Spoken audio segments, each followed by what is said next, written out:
Chaque semaine, on part à la rencontre d'une organisation qui contribue à une société meilleure. La Loterie Nationale, c'est bien plus que jouer.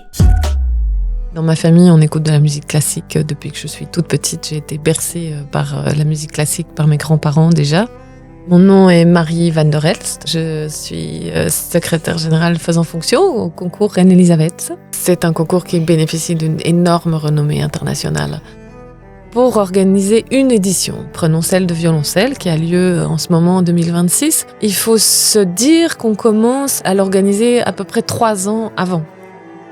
Le concours est réputé comme étant très exigeant et difficile pour un jeune musicien. Une fois que la présélection a lieu, on a 60 à 70 candidats et puis ils se présentent devant le public en 3 étapes. Il y a 3 épreuves d'une semaine. La première épreuve avec 2 séances chaque jour, la demi-finale 2 séances chaque jour et la finale à Beaux-Arts, donc très bientôt. C'est vraiment un très très long programme à mémoriser, à apprendre et à avoir dans sa poche. Une grande particularité, c'est que les finalistes doivent apprendre un morceau imposé, un imposé qu'ils n'aura jamais vu, lors d'une mise en loge, un isolement qui a lieu à la chapelle musicale Reine-Elisabeth et qui dure pour chacun une semaine.